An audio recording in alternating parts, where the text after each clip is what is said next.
Mi proyecto está integrado por Kaya Ticona Luz Marina, Francisco Álvarez Bella y Carmen Manillón.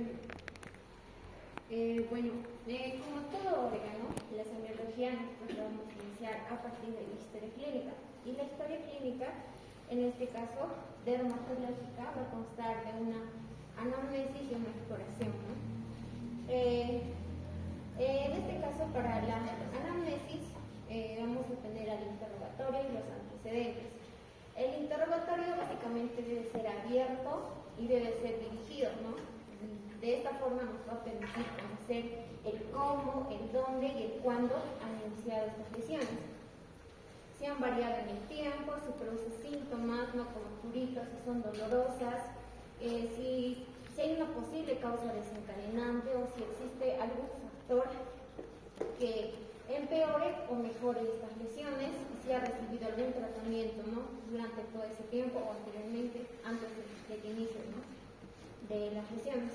También los antecedentes familiares, básicamente, ¿no? Para que nos permitan conocer los antecedentes hereditarios y los antecedentes personales para recabar información si tiene alergias medicamentosas. Para la exploración es recomendable y deseable que el paciente esté totalmente desnudo, ¿no?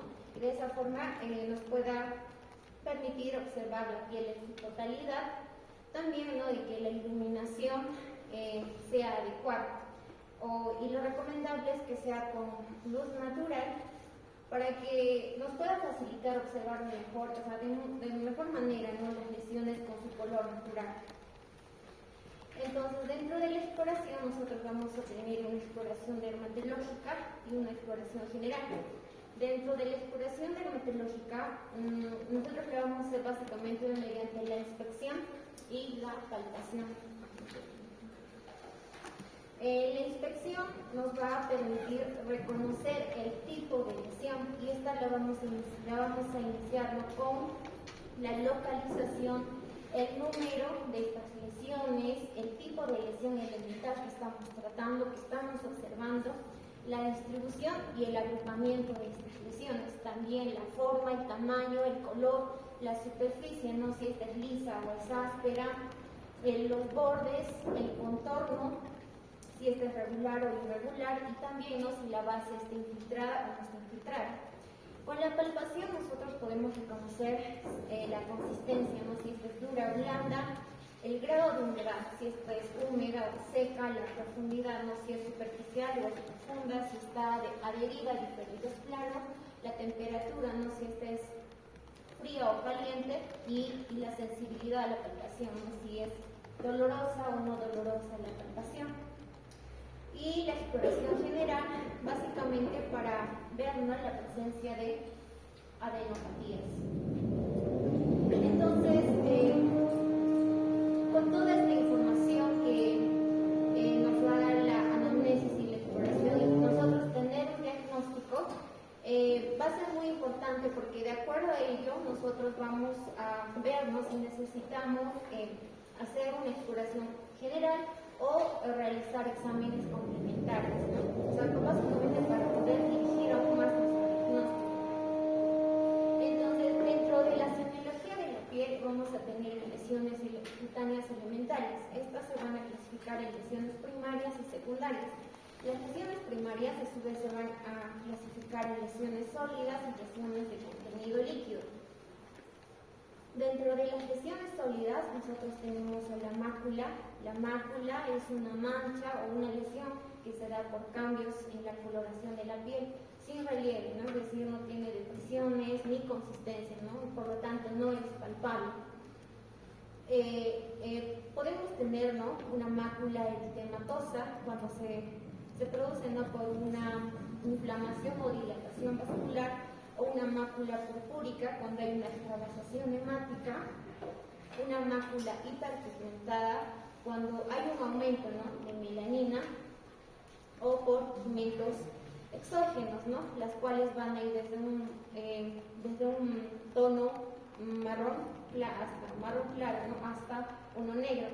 Un ejemplo tenemos un ejemplo, ¿no? De mácula hiperpigmentada, el melasma, ¿no? También tenemos mácula máculas hipopigmentadas, donde desde una variedad de tonos van a ir hacia el blanco, ¿no? Y esto puede deberse por ausencia o disminución del pigmento melánico. Como ejemplo tenemos al vitiligo, como se observa en la imagen.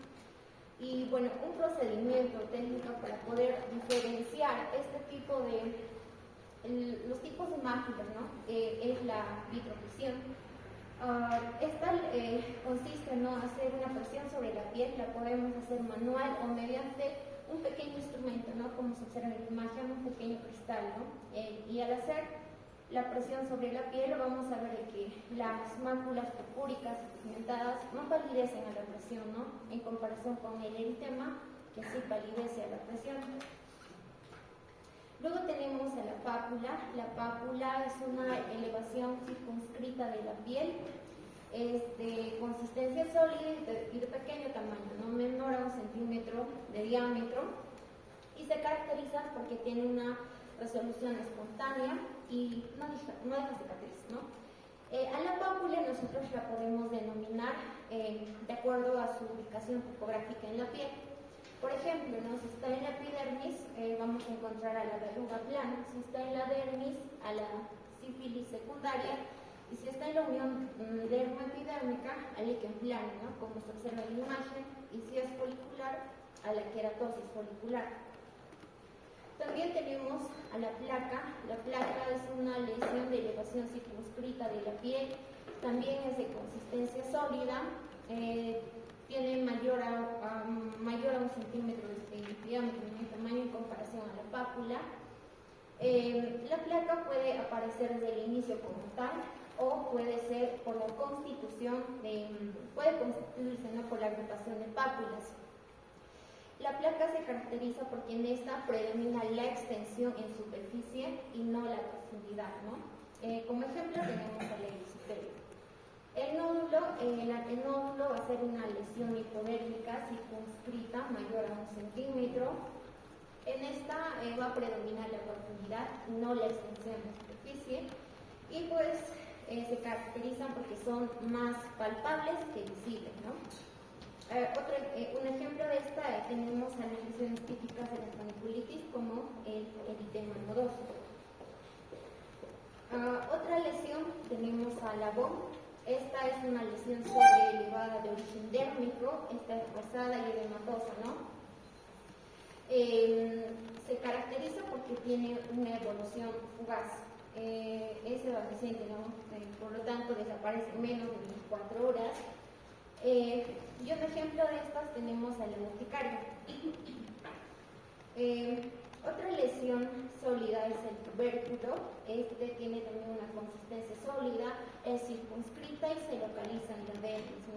Esta se caracteriza porque no se resuelve espontáneamente, ¿no? Y a comparación de la otra es que esta sí deja cicatriz. Y un ejemplo de esta tenemos a la lepra linfomatosa. La goma también es una inflamación granulomatosa que al final de su evolución se abre hacia el exterior. La variedad de presentación que tienen, ¿no? Esta variedad de nódulos van a pasar durante toda su evolución por 4 fases. La primera desde recrudecimiento, reblandecimiento, ulceración, evacuación y también la preparación cicatricial. Y un ejemplo de estas es la goma de las micosis profundas y también la goma de las sífilis tardías, como se observa en la imagen, ¿no? Bueno, habíamos dicho también que entre las lesiones primarias nosotros tenemos a las lesiones de contenido líquido. Y dentro de estas tenemos a la vesícula. Las vesículas son lesiones de contenido líquido que miden menos de 0.5 centímetros, ¿no? Se localizan generalmente en la epidermis, en la unión dermoepidérmica o en la dermis, ¿no? Estas suelen producir una elevación en la piel y pueden variar su contenido desde sedoso, hemorrágico o completo, ¿no? Su formación va a ir desde una esponjiosis, donde va a haber un edema intercelular. Un ejemplo de estas tenemos al eczema, hasta una degeneración balonizante y reticular, ¿no? Donde las células se hinchan y posteriormente se separan unas de las otras, ¿no? Como ejemplo tenemos al herpes zóster. La ampolla es una cavidad de contenido líquido de otros 5 centímetros y se localiza en el epidermis, ¿no? Su contenido también va a ir desde seroso, hemorrágico o purulento, ¿no? Un ejemplo de estas tenemos al pemphigo ampolloso. La pústula es una elevación circunscrita de la piel de contenido purulento desde el inicio. Esta puede ser folicular o no folicular, ¿no? Y el pus dentro de su contenido puede tener polimorfos nucleares o también microorganismos, ¿no? Como las bacterias. El absceso básicamente es un cúmulo fluctuante de pus, se va a localizar en la dermis o en la hipodermis. El quiste es otra lesión encapsulada de contenido líquido o puede ser semisólido, se va a localizar en la dermis, ¿no? Y se caracteriza porque a la palpación esta es lisa y elástica, ¿no? Y por último la fistela, cual es básicamente, ¿no? Una ampolla de gran tamaño. Bueno, eso es todo por mi parte. Va a continuar mi compañera con las lesiones secundarias.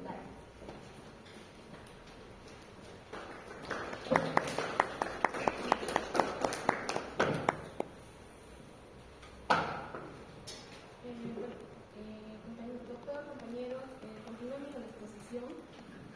Mi persona va a hablar acerca de las lesiones secundarias, que básicamente van a ser el resultado, ¿no?, de la transformación o la evolución de las lesiones primarias, o también pueden ser de causas traumáticas externas.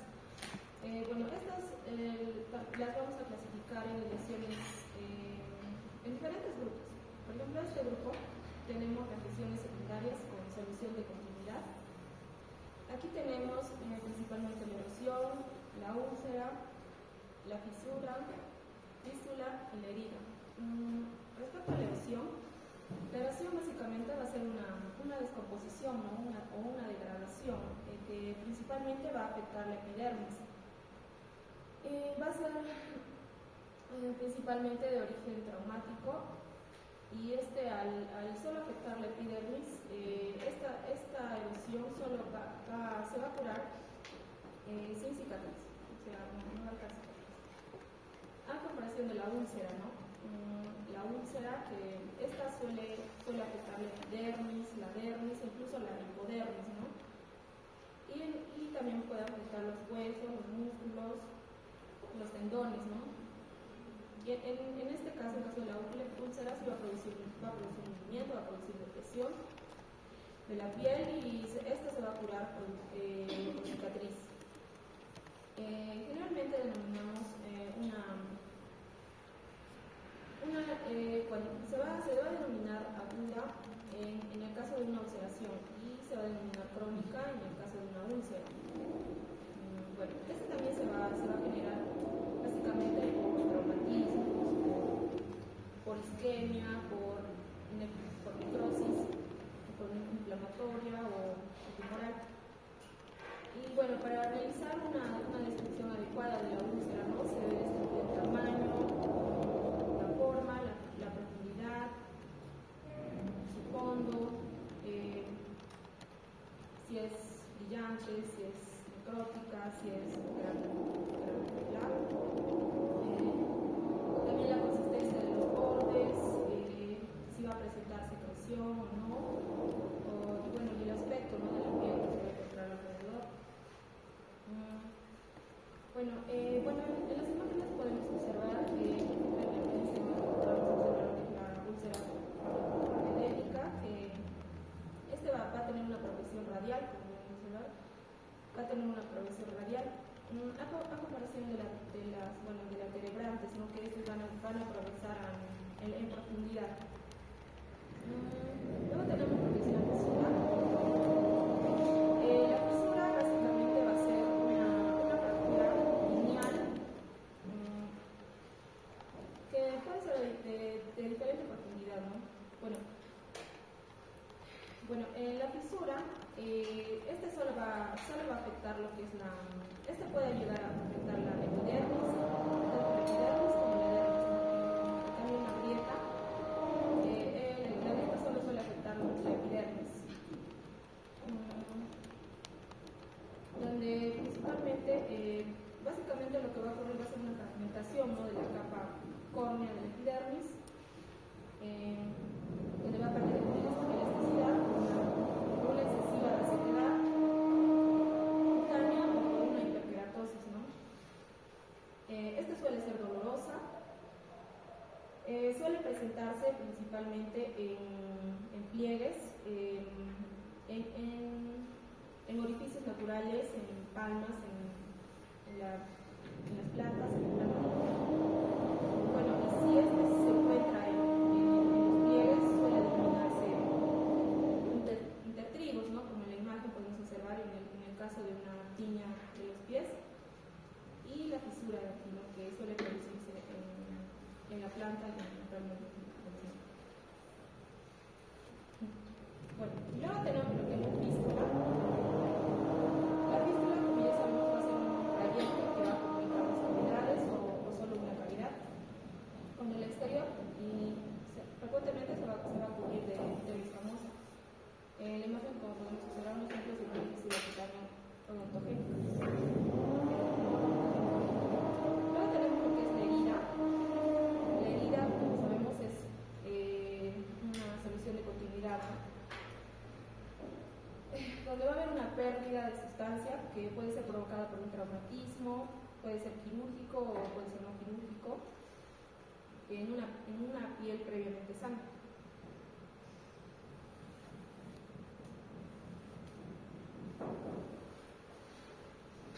Ya.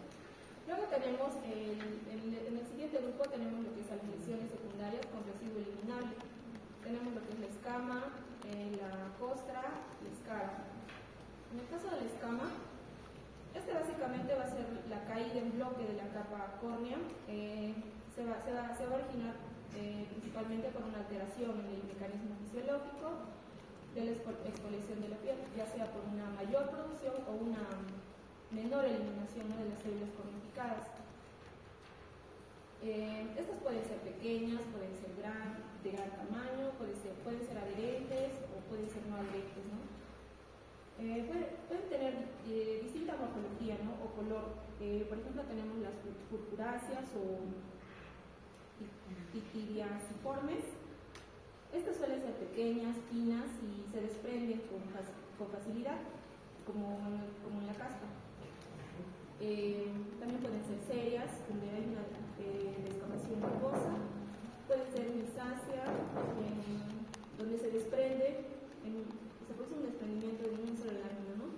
Luego también pueden ser nacaradas, poligonales, como en la ictiosis, donde en activa se va a presentar como las escamas de los peces.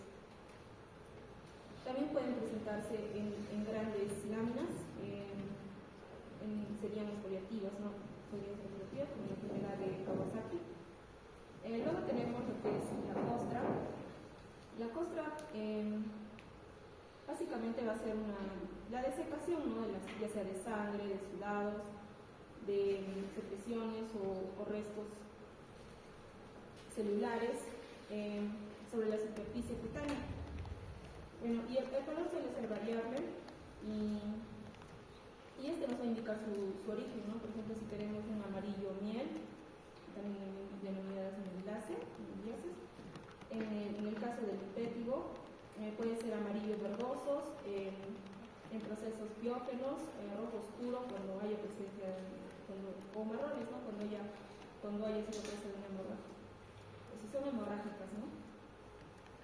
Y bueno, lo que va a contener básicamente esta costra va a ser detritus, escamas, suero, bacterias, restos de medicamentos, entre otras sustancias, ¿no?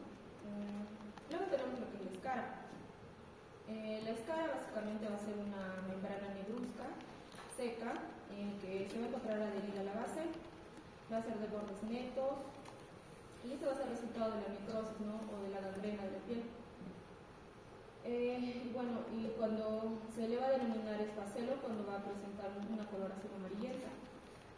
Y su coloración va a depender de la profundidad de la necrosis.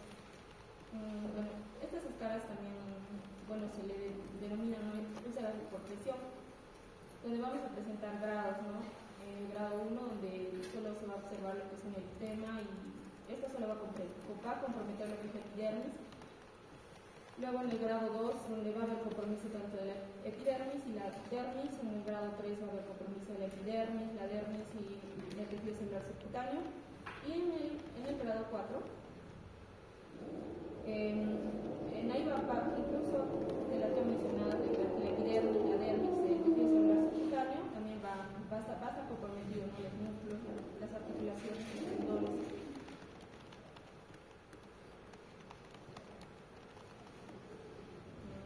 Luego tenemos otro grupo que también son lesiones secundarias. No tenemos las lesiones secundarias a procesos reparativos.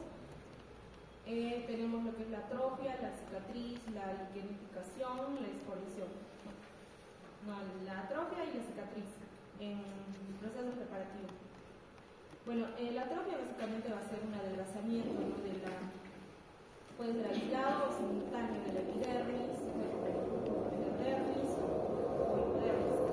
En el caso de la epidermis, en aquí se va a observar lo que es una piel, va a perder sus pliegues, se va a observar una piel delgada, transparente, incluso se va a ver lo que es la vascularización. Se menciona que este va a adquirir un aspecto de papel de marca. En el caso de la dérmica o hipodérmica, aquí se va a observar lo que es una depresión de la piel. También puede ser mixta. Bueno, en esta lesión, la atrofia, también se va a mostrar una piel adelgazada, decolorada, plegada, puede haber presencia de telangiectasias y alopecia. Luego tenemos lo que es la cicatriz. La cicatriz va a ser básicamente una lesión reparativa que puede ser ocasionada por una agresión traumática o inflamatoria, tanto de la dermis como de los planos que subadyacentes, ¿no? Donde se va a ver lo que es la formación del tejido fibroso. Este puede ser atrófica o puede ser hipertrófica. Ahora, denominamos, bueno, hipertrófica cuando el volumen va a ser grande y no va a rebasar los bordes de la herida. Y este suele atenuarse, suele desaparecer de modo progresivo. Y en la queloide, en cambio, un queloide sería, ya va a rebasar los bordes y va a tender a crecer y va a persistir. Este va a ser de gran volumen, va a ser firme o duro, puede ser blanca o rosada y puede haber presencia de telangiectasias en la superficie. Como podemos observar en la imagen, tenemos una cicatriz y a diferencia de un queloide, ¿no? Donde se va a mostrar un aumento de volumen, ¿no? Que va a persistir. Luego tenemos lo que son las lesiones por rascado. Aquí tenemos lo que es la lignificación y la excoriación. La lignificación básicamente va a ser el engrosamiento, ¿no? El aumento y la exageración. Va a ser el engrosamiento de las capas de la epidermis y aquí vamos a poder observar que la piel va a estar gruesa y va a haber un aumento exagerado de los pliegues papilares. Este puede ser de color blanquecino o puede ser oscuro. Y bueno, este generalmente suele originarse producto de un rascado crónico. Luego tenemos lo que es la excoriación, que básicamente estas van a ser lesiones, suelen ser lineales. Puede afectar la epidermis y la dermis papilar. Puede dejar cicatriz, puede ser de origen traumático o autoinfligido. Menciona que generalmente suele darse en pacientes psiquiátricos. Suele tener una coloración rojo oscura, puede estar rodeada por un halo eritematoso, como podemos observar en la imagen. Luego tenemos lo que son otras lesiones, que estas lesiones, van a ser difíciles de clasificar, ¿no? Ya sea como primarias o como secundarias. Aquí tenemos lo que es la esclerosis, la poiquilodermia, surco y túnel, la queratosis, el comedón y otras lesiones histológicas, ¿no? Como la acantosis, la disqueratosis, paraqueratosis y la papilomatosis. En el caso de la esclerosis, este va a ser básicamente la formación difusa de tejido conjuntivo en la dermis. Suele ser, bueno, a veces suele ser más palpable que visible.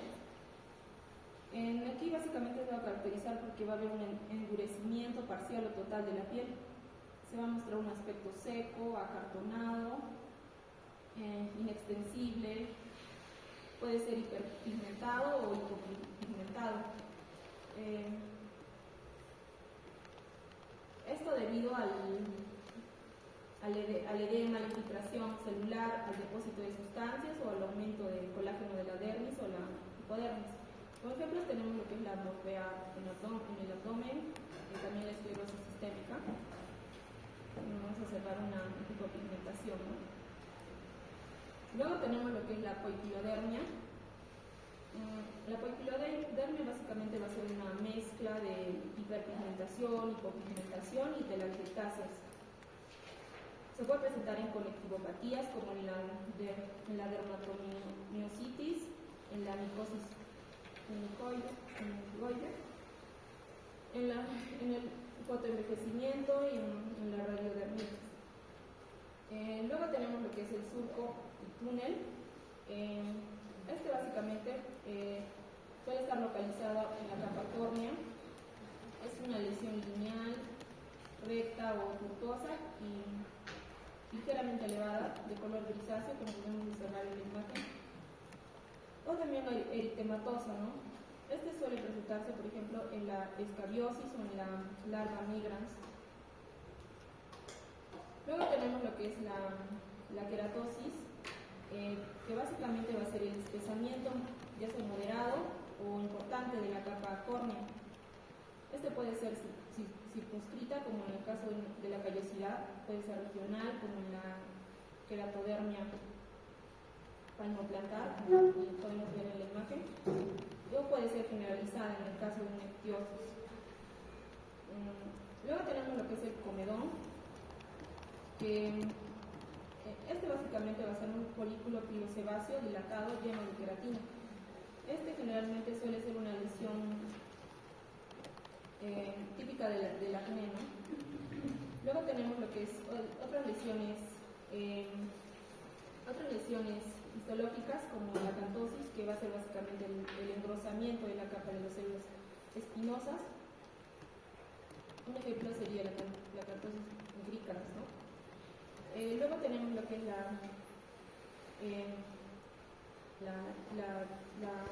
disqueratosis, que básicamente va a ser la queratinización anómala, ¿no?, de las células del estrato espinoso.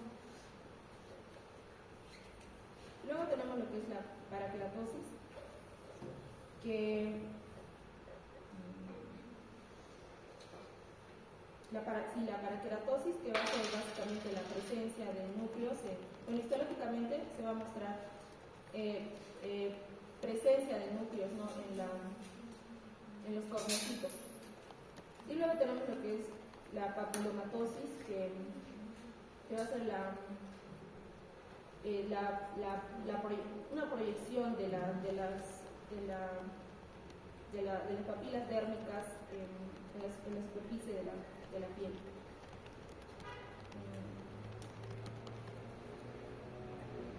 Bueno, esto sería todo por mi parte. Mi compañero va a continuar con los patrones de exposición.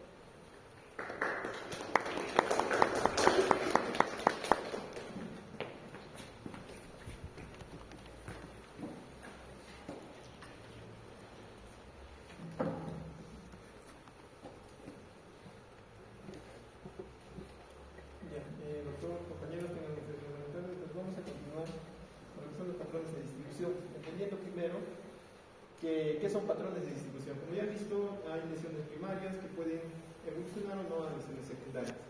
Tanto lesiones primarias como secundarias pueden coexistir en el mismo momento de la enfermedad y estas pueden tener distribuciones específicas que pues, prácticamente tendríamos que describirlas también.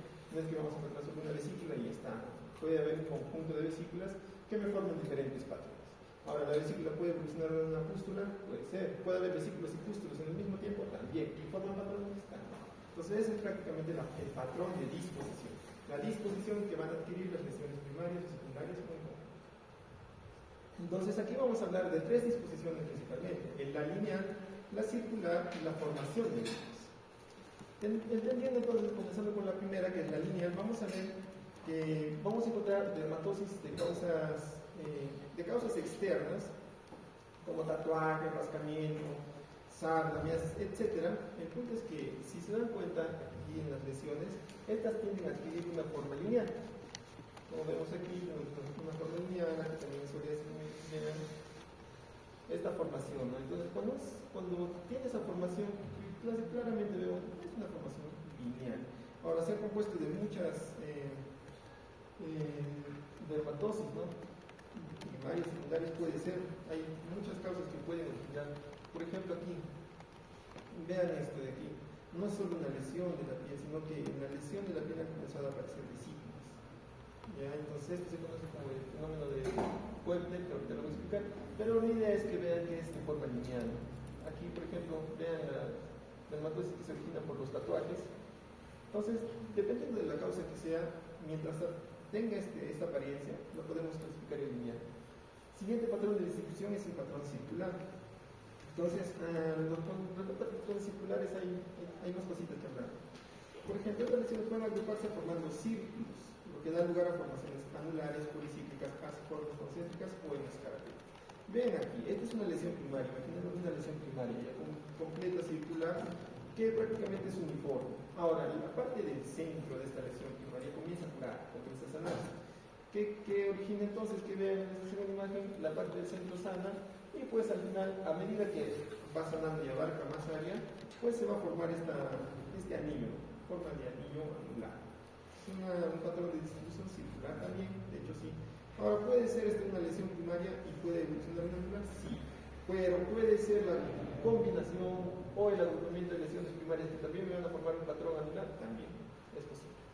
Otra manera, por ejemplo, las policíclicas, vamos a ver aquí que las lesiones primarias evolucionan en diferentes puntos y estas van a ir aumentando de tamaño y al final van a llegar a unirse. Entonces, estas, como ya son varios círculos, policíclicos. Ahora, con respecto a los arciformes viene la palabra de arcos. Vamos a ver que si esta lesión sigue evolucionando, o ya sea esta o se formen nuevas, estas van a ir curando en el centro hacia el exterior. Y pues al final va a quedar lesiones unidas solo por sus extremos, nada más. Ya para prácticamente la periferia va a sanar. Nos va a formar los arcos, son lesiones arciformes. Concéntricas o en escarapela. Aquí vemos una lesión primaria que evoluciona, sigue siendo homogénea, pero dentro de esa lesión homogénea aparece un poquito de otra lesión. Entonces es círculo sobre círculo, no es que es nada ninguno, sino que aparece uno sobre otro. Entonces esto me daría formaciones concéntricas. O si hay más acumulación se cura y está formando un anular y otro aparece y vuelve a extenderse, pero se va curando también, forma otro anular, anillo sobre anillo sobre anillo sobre anillo, sería una escarpela. Es la formación en escala. Entonces vamos a ver aquí imágenes. Como ven aquí, miren esta lesión, que en un inicio pudo haber sido una lesión homogénea, ¿no? de color homogéneo en toda su extensión. Pero vean que del centro ya comenzó a curar, en esta parte que por ejemplo vean, el centro comienza a curar y pues se extiende hasta la periferia. Centrífuga, de manera centrífuga. Y esto forma, pues, queda solo una lesión ya de manera anular, una lesión circular. Aquí en la policíclica, como les había dicho, puede existir varios puntos de inicio de lesiones primarias que pueden evolucionar a secundarias y al final, la unión de estas, pues van a formar muchos anillos, muchos ciclos, policíclicos. El arciforme, vamos a ver aquí, vean estos arcos, de ahí viene la palabra de arciforme, pues alguna vez pudo haber evolucionado de aquí un policíclico que cuando comienza a sanar y a curar, queda esta formación, forma de arciforme. Lo que les decía, las concéntricas, vean de este patrón de aquí circular y bueno, en este caso el circular y otro circular más pequeño, etc. También podemos ver la misma disposición, no son funciones homogeneas. Este aquí, por ejemplo, el escarapel, el color tan llamativo que tiene esta disposición. Ahora, otras agrupaciones, por ejemplo, podemos tener que puede que no se rijan bajo ninguna de estos, puede que no sean circulares, etc. Puede que no se les pueda clasificar ni en lineal, ni circular, ni en forma de niño. Entonces, estas tienen su propia clasificación, otras agrupaciones. Aquí, por ejemplo, tenemos las vesículas, características, por ejemplo, de herpes. Entonces, si hay lesiones muy parecidas al herpes, podemos ver una función herpes por vean la formación de racimos, aquí varias vesículas, algunos incluso han funcionado, ¿no? A pústulas, etc. Aquí vamos a ver que en este ejemplo, por ejemplo, ya lo hemos visto alguna vez y causada por el herpes, ¿no? Herpes zóster. Generalmente estos tienen una composición similar a racimos, pero estos siguen la trayectoria de un nervio, un dermatoma. Entonces, cuando tenga esta disposición, si encontramos lesiones que tengan esta disposición, podríamos llamar una condición también zóster. Entonces, no, pueden haber lesiones primarias y secundarias que tengan formaciones que no sean zóster, sí puede haber que tengan el patrón zóster. No significa que siempre la tiene que ser zóster. Ahora, otros signos útiles en el diagnóstico dermatológico, hay signos que prácticamente ya nos están diciendo que está mal. O bueno, ya nos reducen la cantidad de patologías a un pequeño grupo de patologías, ya que estas específicamente causan este tipo de patrón, de fenómenos. Por ejemplo, hay este fenómeno de Koebner. Este fenómeno de Koebner significa que ustedes ya hemos visto en cirugía, hay imaginemos una sutura, etcétera, cualquier tipo de trauma hacia la piel, lo normal es que cicatrice y quede resuelto ya que se hace forma de cicatriz. En el fenómeno de Koebner no sucede así, sino que donde se origina el trauma, pues tiende a evolucionar lesiones, como vemos aquí. Vemos que aquí se ha hecho un corte, una incisión y vean cómo es que evolucionan estas lesiones. Algo que normalmente no debería suceder, ¿verdad? Entonces, generalmente, esto ya ocurre en la relación de enfermedades sistémicas. Puede ser psoriasis, triasis, enfermedad de la piel, etc. Estas formaciones que se forman en cualquier tipo de traumatismo de la piel se llama fenómeno de Koebner. Sí, fenómeno de Koebner. Siguiendo con otro signo, es el signo de Davier. Nosotros en la piel y debajo de la piel tenemos células mastocitos que prácticamente se encargan de la inflamación, que es algo normal, pero existe una condición patológica en la cual los mastocitos debajo de la piel comienzan a existir en cantidades abundantes. ¿Qué quiere decir esto? Que si existen cantidades abundantes, cualquier alteración, cualquier daño prácticamente si tocas esa zona, si presionas esa zona, activas la respuesta mastocitaria, lo que activa el sistema inmunológico y lo que crea amonas. Y esto es lo que vemos aquí. Hay pacientes y hay personas en los cuales ante estímulos muy pequeños en realidad, a roces de mediana intensidad, ni siquiera fuertes, pueden formar los amones. Y estos amones pues, no es nada más que la respuesta de los mastocitos. Has excitado a los mastocitos liberan su contenido y generan inflamación. Miren, en este caso, por ejemplo, incluso pueden escribir en la espalda por la se puede hacer esto de estos pacientes, sí, pacientes con mastocitosis. Si vemos este signo, ya prácticamente vamos como yendo al hecho de que posiblemente sea un paciente con mastocitosis. Tenemos fenómeno de patergia también, muy similar, pero en este caso, cuando se hace un trauma a la piel, ya no genera solo vesículas, como hemos visto en el cuerpo, sino esto ya genera pústulas, genera pus, ¿no? Vesículas con pus. Muy similar, este se llama fenómeno de patergia. ¿En qué enfermedades? Puede ser enfermedad de C, puede ser en virtud del venoso, etc. El sistema inmunológico pues ataca las mismas bases sanguíneas. El signo de Vygotsky. En el signo de Vygotsky vamos a ver que, por ejemplo, el paciente con pemphigo vulgar. El pemphigo vulgar se caracteriza porque es una enfermedad autoinmunitaria que ataca la piel. Y de hecho, ataca proteínas de la piel del epidermis que lo conectan a la dermis. Ahí estamos las desmoglinos. Entonces, si la epidermis no se está pegando a la dermis, cuando se le hace, por ejemplo, una maniobra de solo solar incluso al paciente, la piel se desprende. Muy fácil, porque no existe esa conexión. Pues la epidermis prácticamente. Miren, vean esto, por ejemplo. Ni siquiera se le ha hecho una maniobra aquí, solo con el movimiento del neonato, miren cómo se desprende la piel. Genera, pues, genera muchas cosas esto. Si nuestra barrera primaria es la piel, las infecciones y demás, es un cuadro un poco grave, ¿no? que un paciente pueda tener el signo de Nikolsky. Y lamentablemente sucede, ¿no? Y esto puede suceder con el pemphigo vulgar, como en este caso el paciente. ¿No? Si el paciente es signo de Nikolsky, pues ya nos vamos orientando, dirigiendo hacia un diagnóstico. Y por último tenemos la dermatosis fotosensible. La dermatosis fotosensible, normalmente nosotros si nos aproximamos a la luz, si nos exponemos a la luz solar, va a haber una dermatosis, sí, va a haber inflamación, prurito, etc. Pero en estos pacientes, en los cuales también están comprometidos inmunológicamente, es mucho peor, o sea, se agrava la exposición a la piel. Tengamos el ejemplo de la imagen que vemos aquí, es por ejemplo una paciente con porfiria. ¿Qué ocurre en este caso? La porfiria es una enfermedad también autoinmune, no se forma el hemoglobina como debería de ser.